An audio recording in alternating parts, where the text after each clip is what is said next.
Alors aujourd'hui, j'accueille Kevin qui est dans l'organisation de colonies, team building et Tout à expériences fait. collectives un peu plus originales. Est-ce que tu veux me parler un peu de ton pourquoi, de ton envie, de ce qui fait que tu t'es lancé là-dedans? En fait, c'est l'histoire, je pense, de plusieurs mois, d'une grosse remise en question et d'une introspection que j'ai fait il y a 2 ans et demi, que je continue à faire au quotidien.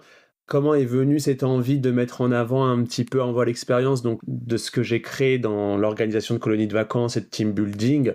En fait, moi, je suis issu de base du monde du tourisme et de l'animation. J'ai fait un peu mes classes dedans. C'était au fur et à mesure du temps des opportunités, l'une de mes zones de génie où ensuite j'ai eu des opportunités de gérer des établissements, des gros établissements qui pouvaient accueillir beaucoup d'enfants et de l'adulte. Et je dirais la vie, les épreuves de la vie m'ont fait comprendre certaines choses au point de vouloir arrêter ce que je faisais pour prendre du temps pour moi, pour apprendre encore plus à me connaître et à accepter, je dirais, certaines parts d'ombre de moi. Et j'ai un petit garçon, en fait, qui a 10 ans bientôt, et d'une première union, donc du coup, avec sa maman, on s'est séparés. C'est vrai que la séparation a été un coup dur pour moi parce que j'idolâtrais la vision d'une famille. Pour moi, c'était inconcevable qu'on se sépare. Et la chance, malgré tout, dans ce malheur, m'a permis de me dire, bon, bah écoute, c'est un temps aussi, tu dois encore mieux te connaître, prendre le temps pour te connaître et découvrir un petit peu qui tu es et apprendre encore plus à t'aimer. Et je suis parti voyager pendant 2 ans, quasi, en Asie notamment et principalement en Inde, qui a été pour moi une source de découverte et de compréhension personnelle et un peu, je dirais, culturelle, tellement énorme que ça m'a littéralement changé dans ma façon d'être, dans ce que je souhaitais véhiculer, dans cette introspection plus, je dirais, que je souhaitais avoir avec moi-même et qui m'a permis au fur et à mesure, en fait, comme un entonnoir, de me rapprocher un petit peu vers l'idéal, vers le Kevin que je voulais être à ce moment-là. C'est-à-dire quelqu'un qui s'acceptait comme il était, qui apprenait à s'aimer, qui n'avait pas peur de dire non, qui n'avait pas peur de véhiculer encore plus de messages auprès de soi, de sa famille, de ses amis, beaucoup plus deep que j'avais du mal à véhiculer. Et le voyage m'a donné aussi une envie d'être libre, géographiquement, d'être libre financièrement. Et ce que je pouvais, moi, faire pour des entreprises en tant que salarié, hein, qui m'a permis aussi de gagner en expérience et en compétences, bah, au bout d'un moment, je me suis dit pourquoi pas le faire pour toi, Kevin, et te lancer dans cette aventure entrepreneuriale, de freelance, et d'essayer de créer quelque chose, de répondre à des besoins, de véhiculer des messages et de partager en tout cas ton expertise d'organisateur, je dirais, et de gestion de gros projets avec enfants et ou adultes. Tout en continuant mon introspection, parce que je pense que c'est quelque chose, en tout cas je parle en mon nom, mais qui a un travail de longue haleine et d'acceptation aussi et de patience. Le combo de tout ça m'a donné envie de me lancer vraiment dans cette aventure que je suis heureux en tout cas de pouvoir partager avec toi aujourd'hui. Merci pour ce partage. Justement, qu'est-ce que tu proposes aujourd'hui? Tout ce que tu as pu apprendre, découvrir, sur ce que tu peux apporter en tout cas, comment concrètement tu le mets en place? Bonne question. En fait, ce qui a été aussi pour moi un tremplin dans cette, je dirais, connaissance de soi, c'est la rencontre avec Constance, donc ma nouvelle compagne, qui a été, et qui est toujours en tout cas, celle qui m'épaule, qui me soutient, avec qui je suis totalement transparent et qui m'a fait comprendre ce que c'était l'amour inconditionnel. Sans cette personne-là, je pense que j'aurais peut-être pas forcément, je ne sais pas, pris ce chemin-là, en tout cas de la connaissance de soi. Et ça a été l'élément déclencheur qui m'a mis voilà, ce tremplin et qui m'a fait comprendre vraiment ce que c'était l'amour de soi, l'acceptation de ses parts d'ombre, le fait de voyager, le fait de s'aimer. Et toutes ces expériences-là, à travers aussi notre relation à deux, me permet aujourd'hui de faire des choses que je n'avais pas fait, que je ne faisais pas avant. Par exemple, de pratiquer du yoga, de méditer, de lire vraiment plus des ouvrages, romans ou livres qui vont parler un petit peu plus de développement personnel, de connaissance de soi, de pouvoir suivre aussi une thérapie. Aujourd'hui, je n'ai pas peur de dire que je fais une thérapie pour encore plus m'introspecter et guérir certaines blessures de mon enfance. En fait, ces différentes actions, ces différents points que je te décris là, c'est ce qui me permet jour après jour de garder le cap et de pas forcément laisser mon mental et mes pensées prendre le dessus sur moi. Ça a été un de mes combats avant que je comprenne que je n'étais pas le seul à avoir un mental tyrannique, un lion en cage. Honnêtement, avant de découvrir, je sais pas si tu sais cette père Jonathan Lehman, avant de découvrir cette personne-là qui a écrit des livres et qui a fait des podcasts, je pensais que j'étais le seul à avoir ces voix dans ma tête, ce mental tyrannique qui me faisait croire que ce que je pouvais penser allait se réaliser. Et quand j'ai découvert cette personne-là, ça m'a beaucoup rassuré et ça m'a permis encore plus d'oser, de passer à l'action pour essayer au début, j'allais dire de guérir, mais maintenant, je dirais d'accepter de vivre avec et de dissocier des fois du vrai du faux dans ce que je peux avoir en termes de pensée. J'ai des moments où tout va bien et des moments, c'est aussi un peu les montagnes russes émotionnellement, etc. Et quand ça arrive, j'essaye beaucoup de m'extérioriser, de lire, de méditer pour apaiser tout ça et me permettre en fait de me dire que cette session un peu comme un nuage qui va passer, c'était infondé, Kevin, et t'en as pris conscience, tu as vu l'élément déclencheur qui t'a permis d'avoir cette hausse d'émotion, tu t'es canalisé et tu redescends tranquillement et tu sais maintenant différencier ce qui est éventuellement vrai versus ton mental t'a créé un scénario qui est complètement faux, quoi.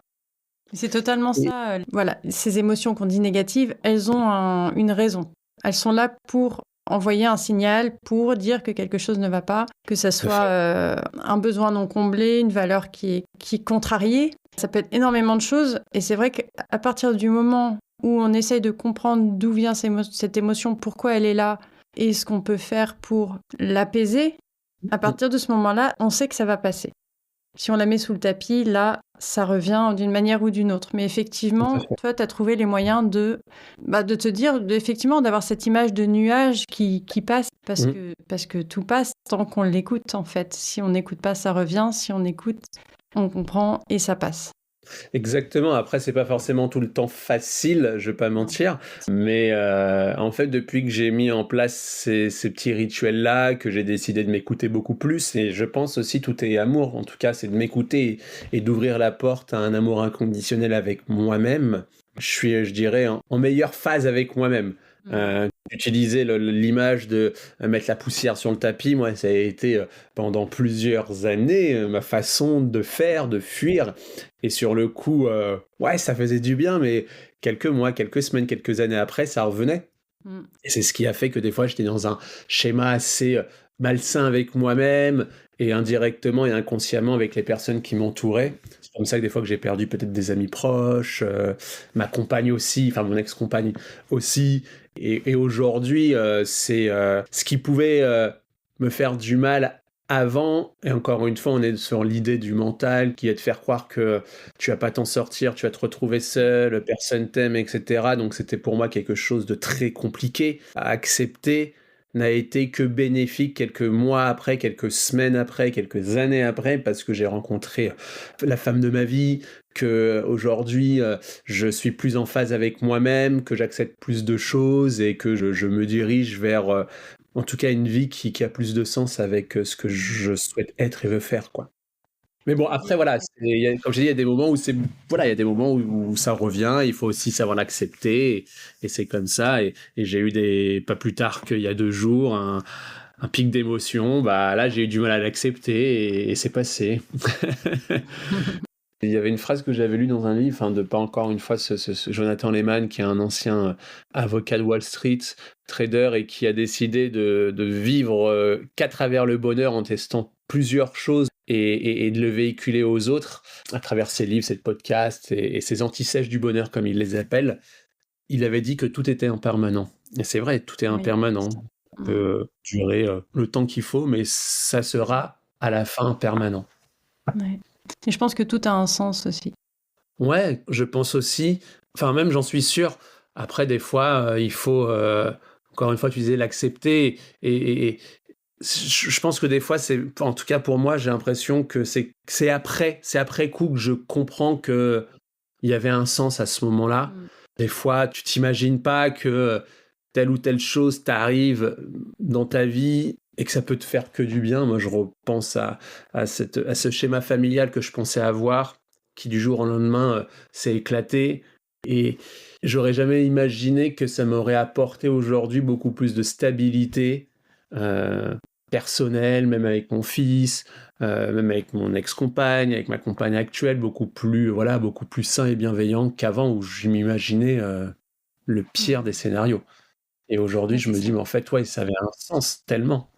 C'est ça, ça peut être quelques mois, quelques années après, mais il y a toujours quand même un moment où on se dit, ah, en fait, finalement, heureusement, grâce à ça, c'est arrivé. Même si sur le moment, on a l'impression que c'est la fin du monde, que tout s'effondre et ou qu'on est énervé parce que, tu vois, par exemple, tu Ouais. vas avoir une panne de voiture, tu vas péter un plomb, tu vas te dire c'est injuste et machin.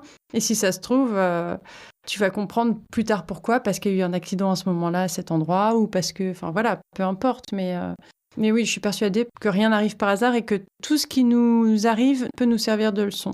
Que ça soit, C'est par vrai. exemple, tu vois, moi, c'est un truc qui m'a fait comprendre ça quand mon grand-père est décédé. Mon D'accord. grand-père, c'était comme mon père. On était très proches et c'était mon père, quoi. Et Ouais. il est décédé du jour au lendemain. Et je m'en suis énormément voulu parce que, bon, voilà, j'avais 21 ans, j'étais en mode c'est la fête, machin, et j'étais pas allée le voir depuis une dizaine de jours, alors que, voilà. Et je m'en suis voulu longtemps de pas être allée le voir, de pas. Et c'est vrai que ça, sur le coup, je l'ai mal vécu, je m'en suis voulu, mais maintenant, je me dis, la leçon à en tirer, c'est tant que les gens sont là, leur dire qu'on les aime, les voir, faire attention à eux, et ne pas avoir de regrets, en fait, par rapport à ça. Pour moi, c'est hyper important. Ça a changé ça, tu vois. Peut-être que j'aurais été autrement sans avoir vécu ça, que j'aurais été toujours aussi peut-être égoïste, peut-être, je sais pas. Tu vois, c'est des coups durs, tu en tires une leçon toujours. Ouais, bah, effectivement, bah, pour le cas là dont tu peux me partager, même si à ce moment-là, ça devait être très dur pour toi, le sens est venu beaucoup plus après coup et ce que toi tu véhicules maintenant auprès de ces personnes que tu aimes, cette épreuve-là, cette situation te permet d'avoir une approche différente par rapport à ça et essayer de la véhiculer à ta manière. Je trouve ça quand même assez intéressant. On se rend compte que on n'est rien, quoi, et qu'au final, c'est aussi peut-être une certaine manière de vivre l'instant présent et d'essayer de vivre l'instant présent au mieux. Enfin, on dit beaucoup, tu vois, on en parle beaucoup des fois, l'instant présent, mais moi je pense que c'est super important parce que tu sais pas de quoi est fait demain. Ma compagne actuelle a perdu son papa, pareil, d'un accident de la vie, alors que 2 minutes avant, ils étaient en train de se parler. Enfin, et on se rend compte que, encore une fois, même la vie, tout est impermanent, donc essayons de chérir, de dire les choses, de dire je t'aime, et de voir un peu la vie comme une partie de jeu vidéo d'une certaine manière. Moi, c'est ce que je fais chaque matin. Tout à l'heure, tu me parlais un peu, pas des rituels, mais ce que je pouvais mettre en place. Chaque matin, en me levant, j'ai vraiment cette pensée. Elle peut des fois rester une seconde comme un peu plus longtemps, mais de me dire que c'est une nouvelle journée, c'est une nouvelle partie de jeu vidéo. Donc, je vais essayer de gagner en points, en pouvoir, ou tu vois, mon objectif qu'on pourrait avoir quand tu joues aux jeux vidéo. C'est de me dire aujourd'hui, je vais essayer de gagner en connaissance, en acceptation, ce que j'ai pas réussi hier, c'est pas grave, je recommence aujourd'hui. C'est imagé de se dire c'est un jeu vidéo, comme une partie de jeu vidéo, tu perds, tu peux recommencer indéfiniment. Bah, Ouais. c'est un peu ça aussi, je pense, derrière, dans notre vie, dans nos projets. Et dans cette introspection, pour moi, tout est aussi introspection, c'est que c'est ma manière aussi de mieux me connaître et de pouvoir en fait en parler aujourd'hui. Tu vois, si on m'avait dit il y a 2 ans de cela, Kevin, tu serais avec Erika en train de parler un petit peu de choses assez intimes, émotionnelles, de connaissance de soi, jamais je n'aurais pensé ça, même si je suis et j'ai toujours été de nature très ouvert d'esprit, curieux, mais au point de me dire, moi, Kevin, je vais dire qu'aujourd'hui, je fais telle chose, ça va faire 1 an que je suis en thérapie, que ça me fait du bien. Voilà, jamais je n'aurais pensé. Et je suis d'une certaine manière fier de moi dans cette avancée-là. C'est une victoire avec moi-même et je suis content. Bravo. Ouais, merci, merci aussi à toi de pouvoir laisser la parole. Je trouve que c'est important. Tu sais, moi, j'ai aussi cette image de planter des graines à des personnes qui, au bout d'un moment, vont germer. Peuvent germer maintenant comme dans 2 ans, dans 10 ans. Mais voilà, je trouve que c'est aussi grâce à des moments comme ça d'échange qu'on peut avoir qui, j'espère, permettra de vibrer, de faire vibrer quelqu'un qui aura cette graine et qui germera à son bon timing pour cette personne-là, quoi. Mais surtout que c'est rare d'entendre un homme parler de tout ça. Et je trouve que ça manque énormément parce que les hommes ont autant de besoin que les femmes de comprendre ce qui se passe en eux, de mettre des mots, surtout les hommes plus peut-être, de mettre des mots sur ce qu'ils ressentent, sur ce qui Ouais, se passe dans leur vie, sur leurs peurs, parce que un homme qui nous fait croire qu'il a aucune peur, que tout va bien, que non, je suis désolée, mais c'est pas crédible. ouais, Enfin, ça coupe juste le lien en fait, parce que ce qui nous relie entre humains, pour moi, hein, c'est les difficultés qu'on traverse, c'est nos émotions, c'est tout à fait. nos ressentis, c'est ça qui nous lie entre humains. C'est pas la perfection, hein. Donc, je trouve ça assez dommage que très peu d'hommes fassent ces démarches ouais, d'introspection, en tout cas de comprendre qui il est, comment il fonctionne, de comprendre pourquoi peut-être, voilà, pourquoi la relation n'a pas marché, pourquoi il a telle réaction. Alors, moi, j'ai accompagné quelques hommes, franchement, j'ai Ouais, adoré. Après, ils avaient tous un point commun que je ne dirais pas là, mais une expérience de vie compliquée, la même chose. Mais d'accord. enfin, j'ai trouvé ça génial qu'ils en parlent. Et pour moi, c'est accompagner un homme, c'est vraiment. Je me dis ça, j'ai vraiment un sens à ce que je fais parce que je suis cette personne qui leur permet de s'ouvrir et de parler sans gêne, de parler sans avoir peur d'être jugé. C'est vraiment quelque chose. Pour moi, c'est un peu prétentieux de dire et hop, un de sauvé, mais tu vois ce que je veux dire? C'est l'idée de se dire, il y en a un qui a fait cette démarche et qui forcément va changer et donc changer aussi autour de lui. Tout à Parce fait. que Mais c'est un peu nous, ta quand on mission de travaille vie, du sur nous, coup. moi, c'est ma mission de vie. C'est un truc, c'est cet effet papillon de se dire que si une personne se sent bien dans sa peau, que se sent mieux, qu'elle se comprend mieux, forcément autour d'elle, elle va être plus à l'écoute, plus empathique, plus compréhensive, plus ouverte, plus tout ce que tu veux. Et donc, ça impacte les autres autour. Tout à fait. Tu vois cette image un peu? Bah oui, Et comme un soleil, en fait, de rayonner beaucoup plus, quoi. ouais, ouais. Et ça se Bah, je voit suis rien con qu'avec toi, hein. bah, c'est cool, merci, content. Enfin, c'est ce que je suis là, je le suis dans ma vie de tous les jours. En tout cas, j'essaye au maximum d'être très souriant. Enfin, ça fait partie de moi et je remercie des fois, même si des fois j'étais en désaccord avec ma mère ou mes parents sur de l'éducation, sur des points et tout, tu vois. Ça a toujours Mm. été la valeur numéro 1, le sourire. Toujours. Et c'est vrai que c'est important. Et je suis content que, tu vois, au fond, tu des hommes qui viennent en parler. Je pense que c'est marrant parce que quand j'ai fait mon premier podcast, j'en avais fait un aussi. On parlait avec donc Anthony sur le thème de la peur de l'abandon. Donc je lui avais fait part un peu aussi de Mhm. ce schéma-là que j'avais. Et il m'avait dit que j'étais son premier homme, je crois, à venir dans son podcast et que bah, j'espère que ça a permis à d'autres personnes, hommes, de s'identifier et de se dire bah voilà, ça résonne et je vais peut-être faire la démarche ou d'en parler. Moi, je sais qu'aujourd'hui, enfin, si je remonte il y a peut-être 10 ans, 15 ans de cela, c'était difficile de parler de chez moi, de nos émotions, hein, en tant que garçon, hein. Enfin, si je pouvais être amené à parler de mes émotions, je me souviens que j'ai déjà fait quelques fois et très vite, la conversation était interrompue, quoi. Et je pense qu'après les rencontres de la vie, enfin, j'ai fait beaucoup d'animations, de colonies de vacances, j'ai eu la chance de pas mal bouger aussi, ça m'a aussi permis d'être encore plus ouvert et de rencontrer des gens, d'échanger et d'apprendre encore plus à ne pas avoir peur de parler.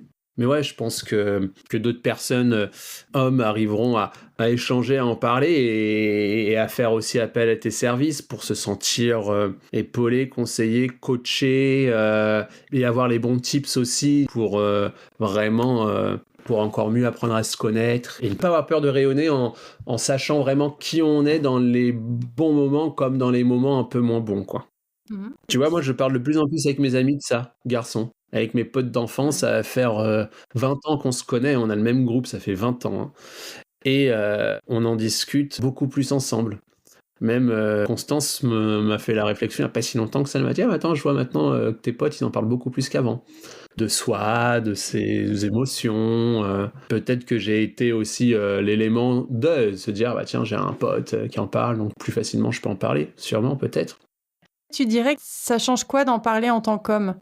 Au fond, rien. C'est peut-être qu'on a l'image sociétale de l'homme est invincible. L'homme, c'est celui qui doit faire ci, ça pour sa famille.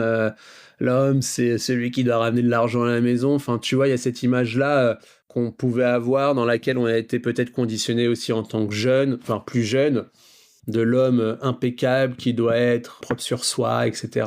Et pas montrer ses failles. Alors qu'au fond, on est tous humains et on a tous des craintes, on a tous des peurs, qu'on soit femme, homme, enfant. Et je pense que ça ne peut que montrer une certaine authenticité, je dirais. Moi, ça n'a pas changé ma façon de vivre. Maintenant, je pense que ça m'a permis d'être beaucoup plus authentique auprès des personnes qui m'entourent, et notamment celles avec qui je partage ma vie, parce que elles m'aiment comme je suis. Et j'invite tous ceux et celles qui peuvent nous écouter à l'être en retour aussi avec sa moitié, quoi. C'est-à-dire de pouvoir être authentique, sans chichi, et dans un cadre en tout cas assez bienveillant, et ça permettra de se sentir soi et naturel, je pense. En tout cas, c'est ce que tu remarques chez tes amis. Est-ce qu'il y a quelque chose de différent du fait d'en parler par rapport à avant ? Si on en parle une demi-heure, trois quarts d'heure, c'est déjà beaucoup pour certains. Ouais. Il y en avait qui n'en avaient jamais parlé en 20 ans. Donc du coup, c'est déjà une étape énorme. Mais non, en fait, ça peut que apporter des liens plus forts, je dirais, avec mes amis, tu vois, très vraiment proches. T'as l'impression de mieux les connaître, en fait. Bah ouais, et moi, je suis content qu'ils en parlent parce que ça leur permet déjà de se libérer peut-être d'un poids qu'ils avaient, d'avoir une oreille attentive, et en même temps, si je peux, d'une certaine manière, en tout cas les conseiller ou leur partager un vécu, sans forcément leur dire ce que j'ai fait, tu dois faire ci, tu dois faire ça. Non, chacun est libre de le faire à sa manière, et voilà. Mais je pense que si je peux apporter encore une fois une petite graine à quelqu'un, encore plus à un ami, ça fait plaisir, quoi.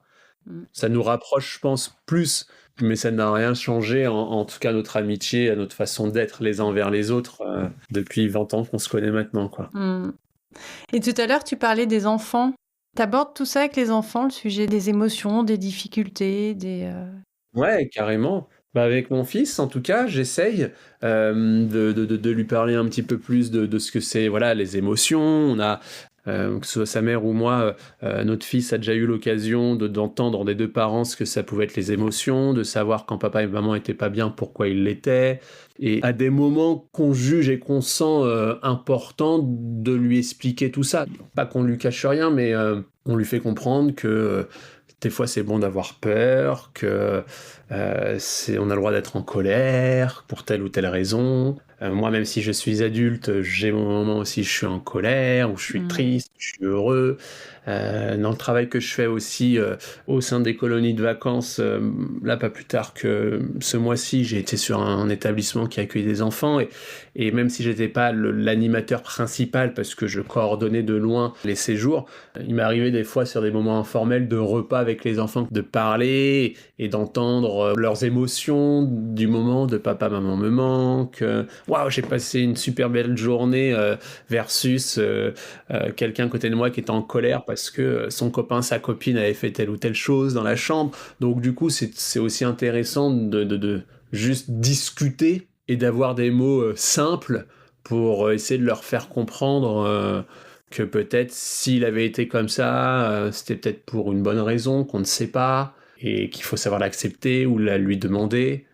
Et pour la petite histoire, au final, on est parti voir la copine qui avait fait un peu de bruit dans la chambre, et c'était pour une raison particulière, et celle qui n'était pas contente au début a compris à la fin que c'était normal qu'elle ait réagi comme ça, mais parce qu'on a pris le temps de discuter. Ça, faut prendre le temps. Donc tu vois, sans forcément amener des grands mots de scientifiques ou autres à des enfants, je pense que la base, c'est aussi juste prendre le temps de discuter, de parler avec eux. L'écoute. Ouais, mais souvent, j'entends: «Ouais, tu un enfant, ah mais pourquoi je peux pas faire ça? Parce que tu un enfant. Ouais, mais pourquoi toi tu peux le faire? Mais parce que je suis un adulte». Tu vois cette séparation, cette scission-là qu'il peut y avoir, moi déjà je l'enlève au maximum de mes conversations avec les enfants. Mmh. Ça reste un humain, donc on échange entre humains. Qu'il ait 6 ans, 15 ans, alors que moi j'en ai 35, tu vois? Mmh. Et à faire ça, vraiment, hein. Mes conversations avec les enfants, elles sont beaucoup plus riches, profondes, authentiques et on crée un lien qui est Mmh. vachement cool, Mmh. vraiment. Et ça permet, voilà, de gagner en confiance, enfin, pour l'enfant, de gagner en confiance, en écoute et Non, bah, même pour lui-même par la suite, quand il sera adulte, il tout à fait. saura mettre des mots, il saura expliquer, il saura écouter, comprendre, pourquoi telle personne a Ouais, fait telle action, sans bien sûr excuser tout, parce que l'idée n'est tout pas à là, fait. mais et d'ailleurs, quand tu accompagnes dans les colonies, tu fais des team building aussi, je crois? Ouais, c'est ça. En fait, Heu, moi, j'accompagne les organismes de jeunesse à produire leurs séjours vacances, en France comme à l'étranger. Donc, dans toute la logistique, que ce soit dans le recrutement du personnel, pédagogique ou technique sur place, de chercher les prestataires locaux, les hébergements, la gestion de l'économie nourriture. Donc, moi, je crée tout ça pour l'organisme. Et je fais des mini-colos, j'appelle ça des mini-colos pour les entreprises qui souhaitent remettre un petit peu de sens dans leur rassemblement de collaborateurs, remettre l'humain au centre à travers des team building assez atypiques que je propose et qui sont créés sur mesure pour l'entreprise et tous les collaborateurs. C'est vraiment deux aspects différents, mais au fond qui se rejoignent parce que mon approche, elle est la même que quand je suis face à un groupe d'enfants qui ont 6, 12 ans versus un groupe d'adultes d'une entreprise, quoi. Ton Mon objectif dans les 2 cas, c'est de créer du lien? Ouais, c'est de créer du lien, mais c'est vraiment simple, hein, mais en même temps, c'est les bases qu'on oublie. Mmh. Créer du lien, remettre la personne au centre d'un projet, qu'il soit enfant ou adulte. Demain, les enfants, on travaille des comités d'entreprise qui peuvent permettre à des enfants, des fois, de grands banquiers, comme d'employés de ménage de la banque, de se retrouver. Tu vois, il y a une mixité sociale qui fait que tout le monde est égaux. En team building, quand je rassemble pareil une vingtaine de collaborateurs, j'ai le chef d'entreprise, le directeur marketing, le directeur financier, l'intérimaire, mais ce jour-là, ils sont tous égaux. Donc on remet vraiment la personne, l'humain au centre, d'une manière simple, riche, authentique et sans chichi, pour se connecter, se déconnecter, découvrir ensemble, jouer énormément. Et c'est le mélange, je trouve, pour moi, qui apporte une plus-value énorme dans les équipes et au sein d'un groupe d'enfants quand le cadre y est.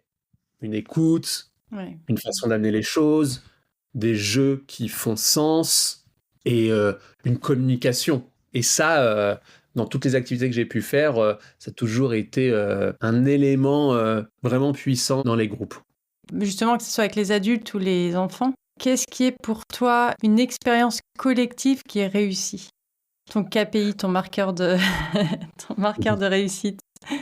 Ah, bonne question, mais là, comme ça, ce qui me vient, c'est d'avoir réussi à créer naturellement une cohésion. Je m'explique, moi j'ai pu avoir des groupes d'enfants où on pouvait, quand j'étais même jeune animateur ou directeur de centre, tu vois, on était dans des endroits sublimes, il y avait de quoi faire en termes d'activités, de sorties, etc.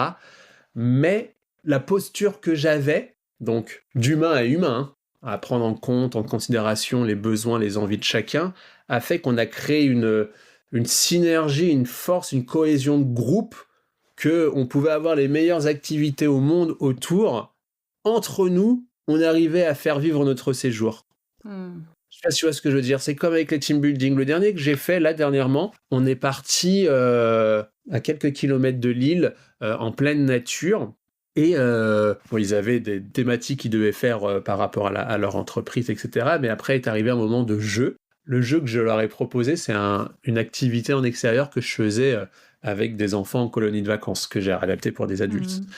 Ça m'a demandé très peu de préparation en soi, mais la manière dont j'amenais le relationnel que j'avais, l'animation que j'amenais, a permis de créer un lien tellement fort avec ces personnes-là que j'avais l'impression que je faisais partie de leur team. Eux avaient l'impression qu'on était potes depuis longtemps, et ça a été la réussite d'un collectif au final, parce que tout le monde a joué avec tout le monde, parce qu'il y avait une vibe, une énergie, Enfin, c'est pas prétentieux ce que je dis, hein, mais je pense qu'il n'y a pas de mauvais jeu, de mauvaise façon d'amener tel ou tel jeu ou moment de rassemblement. Je pense que c'est la manière dont tu vas l'amener qui fera toute la différence, qui va embarquer avec toi les gens, qui va créer ou pas un collectif. Comme un bon manager, un bon leader, comme un bon animateur, un bon directeur en colonie de vacances. Il aura beau avoir les meilleures infrastructures, si c'est quelqu'un qui est peu souriant, pas bienveillant avec ses équipes, voilà, qui n'a pas la bonne posture, le bon relationnel, bah, ça ne marchera pas, tu vois. Non. À l'effet inverse, moi j'ai fait des établissements où on avait très peu de moyens, mais derrière on est arrivé, la banane, on appelait tout le monde par son prénom, on prenait le temps de parler avec eux, et ça a fait la différence. Ouais. Et ça a créé un collectif. Bah, c'est ça, en fait, c'est pas forcément une question de moyens, mais d'intention. Ouais, carrément, d'attention, tout à fait. Comme toi, quand tu peux aussi avoir les personnes qui vont venir te consulter pour voilà, tes compétences, tes coachings, etc. C'est l'intention que tu vas remettre derrière qui va donner envie de continuer avec toi les différentes étapes du processus et de t'appeler, tu vois. Et pourtant, tu auras peut-être... Enfin, je sais pas comment tu mets en place ces moments-là, mais tu auras peut-être peu de moyens, mais l'attention que tu y mettras sera tellement forte que ça donnera envie à la personne de te suivre et d'être avec toi et Bah, de c'est vrai faire. que oui, je m'adapte à chaque personne de toute façon. J'ai pas de trame, de choses type en fait. Je prends ce que la personne amène. Enfin, j'accueille plutôt que prendre. Et en fonction de ça, bah, ce dont elle a besoin, etc., on va aller dans une direction ou une autre. Mais après, ça part beaucoup de ce qu'elle amène, oui, effectivement aussi. Et pour en revenir à ce que tu me disais, ce qui pouvait être aussi un moment de collectif, je parle plus pour les adultes, c'est aussi d'être prêt à vouloir sortir un peu d'une certaine zone de confort. Les enfants qui vont partir en colo, en gros, c'est les parents. Ouais, mon fils veut pas y aller, t'y vas. Enfin, je raccourcis, mais des fois, c'est Ouais, ça. oui, C'est c'est ça. cool. Tu vas faire des vacances parce qu'il faut que tu partes en vacances, peu importe les raisons. Et donc, des fois, pour certains enfants, c'est un peu plus dur. Mais d'une certaine manière, on les a obligés. Alors que les adultes, c'est difficile des fois de sortir de cette zone de confort parce que peur du jugement, pas l'habitude, qu'est-ce qui va se passer derrière. Et je pense qu'il faut aussi, sur ces moments-là, c'est ce que j'invite aussi énormément les personnes avec qui, pour qui je crée ces moments-là, lors des team building, de leur dire, laissez place à l'imprévu, n'ayez pas peur, parce qu'il vous arrivera rien, et laissez-vous voilà, surfer sur cette vague un petit peu là, de découverte, et vous verrez que la magie opéra, il faut aussi lâcher prise d'une certaine manière et être prêt ou prête à y aller. Et quand tu ouvres aussi un peu ces portes-là, ça crée un collectif assez puissant, je trouve, quand même.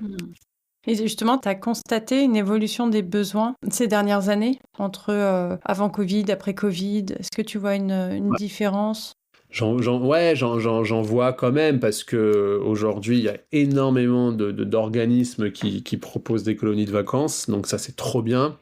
Il va y avoir des parents qui vont, ou en tout cas comités d'entreprise, qui vont acheter des séjours, qui veulent chercher la plus-value du séjour. C'est demain, ok, j'envoie mon enfant là, mais il faut qu'il apprenne quelque chose quand même, ou qu'il voyage loin pour dire ouais bah ça a payé tant, donc il faut que j'en ai pour mon argent. Parce qu'il y a beaucoup plus d'organismes, donc une forte demande pour peu de place. Donc c'est à celui ou celle qui arrivera à proposer un truc complètement waouh. Et en même temps, on a des parents qui cherchent quand même l'impact psychologique du séjour. C'est-à-dire que comment vont être encadrés mes enfants? Où ils vont dormir? Vont-ils manger quelque chose de sain? Le transport. Est-ce que ça reste un transport assez quand même écolo? Est-ce qu'on a besoin de prendre un avion pour faire 2 heures de vol alors que peut-être en train ou en car, je ne sais pas, ce serait peut-être un peu plus long mais plus responsable? Est-ce que on va avoir les bonnes personnes qui seront à l'écoute de mes enfants? J'ai remarqué qu'aujourd'hui, malgré tout, on peut avoir peut-être un séjour en face où tu envoies des enfants faire le tour de la côte ouest aux États-Unis. Ça, il y en a beaucoup qui le font, hein, et je l'ai fait en tant qu'enfant il y a quelques années. Versus un séjour où on va peut-être axer un bien-être, tous ces petits mots là qu'on échange depuis le début, communication, écoute avec l'enfant, présence, posture, bah, les parents, les comités d'entreprise vont beaucoup plus aller vers cette ambiance-là, vers cet état d'esprit-là, par rapport à un séjour qui peut-être il y a 15 ans de cela faisait rêver de partir aux États-Unis. Et je cite les États-Unis parce que voilà, c'est souvent un peu les road trips qui se font. Il y a plusieurs autres pays qui mettent en place ça et c'est trop bien. Mais aujourd'hui, je pense que c'est ça qui fera que les comités d'entreprise, en tout cas que la clientèle choisira un séjour, c'est la place de l'enfant au sein du projet. Comment il ou elle sera écouté, accueilli, dans quelles conditions, sécuritairement parlant, physique, mentale. Et d'adapter ça en fait sur un séjour. Il y a des organismes qui font des séjours solidaires à Madagascar, j'en connais un, et franchement c'est super beau ce qu'ils font, tu vois, parce qu'il y a un côté très, c'est pour des ados, mais très ouverture d'esprit, on est chez l'habitant, on dort chez l'habitant, donc on ouvre vraiment un petit peu plus les choses, on est sur une déconnexion un peu aussi digitale, on est sur des transports, alors il y a l'avion, certes, pour aller à Madagascar, mais après, sur place, c'est que de l'économie locale, que des activités locales, avec un but de construire un projet solidaire pour des personnes démunies dans le pays. Donc, tu vois, il y a quelque chose de fort, comparé des fois à des... et je juge pas, hein, loin de là, hein, mais à des organismes qui vont faire peut-être du tourisme un peu plus de masse, et qui va plaire, parce qu'il y en a qui en ont besoin. L'objectif, le sens n'est pas le même, c'est sûr. Après, il y a plus de demandes à ce niveau-là. Ouais, carrément, je trouve, et moi je développe ça aussi avec des organismes, en tout cas, qui ne l'ont pas encore ou qui souhaitent s'étendre sur ça, bah, de leur apporter, moi, mon expertise, mes compétences, et de créer pour eux ou de co-créer hein, avec eux, s'ils le désirent, hein, leur prochain séjour enfant, ouais. J'avais vu un post de toi qui parlait de partir sans savoir où. Est-ce que tu veux en parler un peu ? Ouais, carrément, bah, je te parlais d'un organisme qui s'appelle Grandir Aventure, qui est basé à Noisy-le-Grand, en région parisienne. Et eux, ils font plusieurs séjours donc, à l'étranger, donc notamment séjours solidaires à Madagascar, et ils ont fait comme l'émission En Terre Inconnue. Oh bien. Ouais, où tu as une célébrité qui partait sans le savoir où, à la rencontre d'une civilisation. Et elle découvrait le jour même, enfin je crois même dans l'avion où elle allait atterrir. Et là, ils font la même chose avec les enfants, c'est-à-dire qu'ils sont partis, je sais pas si c'était en Argentine, enfin bref, dans un pays, je crois que c'était en Amérique latine, et jusqu'au dernier moment, enfants comme parents ne savaient pas où. Bon, déjà, c'est un séjour qui est ouvert à des enfants qui ont 16-17 ans, et je trouve ça aussi ultra bien ce qu'ils font et important de commencer déjà à cet âge-là, de faire sortir les jeunes de demain de leur un peu zone de confort, d'être sur de la connexion, de prendre le minimum aussi, parce que quand on part en voyage, je vais prendre ça au cas où. Moi, j'étais le premier sur mon premier grand voyage à dire, je vais prendre ça au cas où, cas où, cas où. Et au final, je me suis rendu compte que le au cas où, c'était mes peurs et que la plupart des choses que j'avais prises, je m'en suis jamais servi. Donc, tu apprends à être minimaliste parce qu'ils ont, je crois, un trousseau, enfin, un inventaire de base qui permet de pas donner d'infos, mais de savoir s'il faut prendre un peu d'affaires chaudes, un peu d'affaires froides. Et tous leurs séjours sur ça ont été complets. Donc c'est qu'il y a quand même une demande, tu vois, on part à l'aventure, on explore, on sort de nos zones de confort, on va à la rencontre d'une autre culture. Et je trouvais ça fou, tu vois. Et ça m'a donné des idées de pouvoir aussi proposer à des organismes de le réaliser, tu vois. Avec certains, on en discute, mais encore une fois, si ça a permis à un enfant sur un groupe de 24 de créer quelque chose plus tard pour lui ou elle, c'est gagné en fait. Ça change forcément une trajectoire, une vie. Enfin, carrément. Tu reviens pas pareil, forcément. Ouais, tout à fait. Alors moi, je suis un grand fan de voyage en terre inconnue. Et quand j'ai vu qu'ils mettaient ça en place, j'ai trouvé ça fou et je voulais en faire un post pour effectivement montrer que même des fois des personnes plus jeunes sont prêtes à sortir un peu de cette zone de confort et de découvrir de nouvelles choses par rapport à, là j'allais dire, tu vois, je vais utiliser le terme nous adultes qui des fois avons du mal à passer le pas parce qu'on se pose plusieurs questions et qu'on a peur que telle ou telle chose nous arrive en voyage par exemple. Et j'ai trouvé ça vraiment super intéressant et je trouve que c'est aussi une nouvelle version de colo en fait qu'il n'y avait pas avant et qui est importante. Je pense que aussi n'importe quel organisme doit aussi s'adapter au marché actuel, répondre à un besoin, se différencier des autres. Et je trouve que ce système-là est différenciant des autres, mais aussi a un impact sociétal et humain fort. Ouais. Et voilà, ça, tu peux l'organiser, ce genre de choses. Ouais, carrément, carrément. Moi, c'est mon cœur de métier. J'ai beaucoup organisé des voyages pour des centres de vacances. Et aujourd'hui, c'est pour ça que j'ai voulu me mettre en freelance pour des colonies de vacances. c'est de pouvoir aussi créer de nouveaux séjours impactants. Tu le fais que pour les groupes ou tu fais aussi en individuel? En fait, j'ai commencé par l'individuel au début. D'accord. J'ai commencé par l'individuel en pensant que ça allait être mon business model en fait tout le temps, et je me suis rendu compte que, pour être transparent avec toi, c'est que économiquement parlant, c'était pas très viable, et en même temps, ça me faisait moins vibrer qu'avant. Ouais. Maintenant, l'individuel, je le fais principalement sur du bouche à oreille et pour des voyages impactants. Là, en septembre, bon, ma compagne le sait, mais était la seconde à qui je le dis du coup. En septembre, j'organise pour un chef d'entreprise pour qui j'ai fait son team building, son premier voyage en sac à dos de 4 mois où il va rejoindre l'île pour aller jusqu'à Shanghai en train. Génial. Et donc, du coup, tu vois, là, c'est de l'individuel, mais le voyage, il y a un impact, il y a quelque chose derrière, il y va pour des raisons aussi de connexion, déconnexion, il souhaite documenter aussi son voyage et en montrant qu'en étant chef d'entreprise, il peut très bien gérer sa start-up tout en étant aussi à l'autre bout du monde. Enfin voilà, tu vois, il y a quand même un process, un impact super fort. Et quand il m'a proposé de mettre ça en place, j'y ai vu déjà un beau challenge et en même temps une belle histoire aussi. Mais j'ai commencé comme ça, avec les individuels au début. L'entrepreneuriat, c'est aussi beaucoup se réajuster, beaucoup se remettre en question, Ouais, beaucoup changer un peu de ce qu'on s'était fixé au départ. Mais c'est ça aussi qui en fait une exact. aventure. Ouais, tout à fait. Ouais. Et ça, je l'ai appris au fur et à mesure de cette aventure, quoi. Non, c'est cool, je suis content parce que, encore une fois, ça a du sens en tout cas avec tout à l'heure on parlait de ta mission de vie et moi je veux que ça en soit aussi la mienne, c'est-à-dire de pouvoir faire en sorte de faire ressortir le meilleur de chacun, tu vois, et de chacune. Mmh. Et moi je l'ai trouvé à travers les colonies de vacances parce que ça a été pour moi un élément très important de ma vie en tant qu'enfant et en tant qu'homme plus tard et au sein des sociétés qui des fois n'ont pas cette chance peut-être de se faire sentir écoutés et qui auraient besoin des fois d'une oreille attentive pour juste se sentir bien et faire en sorte que tout se déroule bien dans un cadre bienveillant lorsque il ou elle vient travailler chaque matin. Puis pour les enfants, c'est aussi ces futurs adultes, hein, donc Ouais. Et il faut aujourd'hui planter des graines voilà, auprès d'eux, quoi, c'est ça. le plus tôt possible. Bon, on arrive à la fin de l'épisode. Est-ce que tu as un souvenir, un imprévu plutôt marquant ou drôle à nous partager?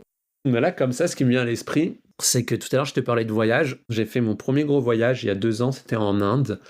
Ce pays m'avait toujours plu. Je sais pas pourquoi, il m'intriguait. Et la veille de mon départ, j'ai eu une grosse crise de peur, d'angoisse, au point de vouloir tout annuler, littéralement. Et sans compter, par la force et la patience de Constance, parce que je suis parti avec Constance qui m'a dit non, on va pas se faire avoir par tes peurs, on y va. Et je me suis senti comme un poisson dans l'eau quelques jours après être arrivé là-bas. Tout ça pour te dire que 2 ans après, j'y suis retourné avec mes meilleurs amis, dont je te parlais tout à l'heure. Et on a vécu une scène qui était juste mémorable, c'est que je devais m'occuper de réserver les billets de train pour partir de Delhi à un autre endroit. Vu qu'ils avaient quelques appréhensions, je voulais pas forcément les mettre dans le dur au début et j'avais pris une classe qui restait assez haut standing pour des occidentaux. Et il s'avère que je me suis trompé dans l'organisation et la prise en charge de ces billets-là et on s'est retrouvé dans la classe la plus populaire qu'on peut voir dans les films, dans le train de nuit. Et quand j'ai compris mon erreur et que j'ai vu la tête on était 4, donc 3 potes d'enfance, je me suis dit waouh, j'espère que ça va aller pour eux. Ils étaient vraiment, ils s'imaginaient pas ça, quoi. Et au final, on s'est retrouvés dans un wagon qui à la base était réservé pour nous 4, à être littéralement sans mentir, hein, j'avais compté, on était 20 ou 22 personnes. On partageait nos banquettes avec des familles, des enfants. C'est vraiment comme dans les films, hein. Et à la fin, c'était très dur au début, donc là, les émotions, la colère, la peur, elles se faisaient ressentir. Et il s'est passé 12 heures de transport comme ça, hein, et à la fin, on a rigolé, et pour eux, c'est le plus beau souvenir qu'ils ont eu de ce voyage-là. C'est-à-dire qu'on s'attendait à avoir un truc de fou, et on s'est retrouvés à partager avec plusieurs familles un compartiment de base pour 4 personnes à 4 fois plus de personnes, 5 fois plus de personnes du coup, et ils avaient peur. Moi aussi j'avais une petite pression, mais je connaissais le pays, donc je savais que ça allait être une belle aventure, je m'inquiétais pas plus que ça. Et je me suis repensé à moi 2 ans avant qui voulait partir parce que j'avais peur de ça en fait. J'étais terrorisé, j'étais prêt à perdre de l'argent. Et au final, ça a été la plus belle expérience de ma vie et le plus beau cadeau que j'ai pu m'offrir et que j'ai pu offrir aussi du coup à mes copains involontairement, m'étant trompé. Ils ont vécu une expérience qu'ils en gardent à vie la plus belle. Et encore aujourd'hui, on en parle. Tout ça pour dire que, et je me le dis à moi-même, faisons-nous confiance, écoutons-nous et ne laissons pas notre peur régir notre vie. Il y a la bonne peur, c'est important, mais laissons les J'ai envie de choses. dire, très souvent, c'est là où on a peur, c'est là où on doit aller. C'est là que tu vas trouver quelque chose. Parce que Ouais. ça veut dire qu'il y a un enjeu, en fait. Et je dirais même, écoutons notre intuition, parce que la question se posait à ce moment-là de savoir si on prenait un nouveau train. C'était plus moi dans le souci de... J'étais un peu l'organisateur, donc je voulais, même si c'était mes amis d'enfants, je me suis dit, il faut que mes clients, d'une certaine manière, se sentent bien. Au dernier moment, on se dit, allez, on va pas en mourir, quoi. Et notre intuition, en tout cas, a fait qu'on a vécu un très beau moment de rigolade, et ça remet aussi les idées au clair sur la vie et sur la chance qu'on a des fois et la gratitude qu'on pourrait avoir sur ce qu'on a nous et ce qui nous entoure. Totalement. Une dernière chose à partager ou un message à faire passer.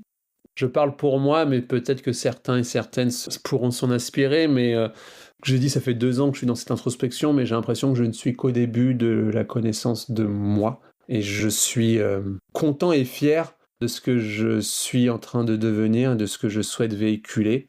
Ne serait-ce que même là, en étant invité à discuter avec toi, et ça prouve que ça résonne et que le chemin se fait pas à pas, même s'il y a quelques petites embûches, c'est comme ça, et il faut savoir l'accepter. Donc, je ne peux qu'envoyer toute ma bienveillance, toute ma compassion et ma belle énergie à ceux et à celles qui souhaitent entreprendre ce chemin de connaissance de soi.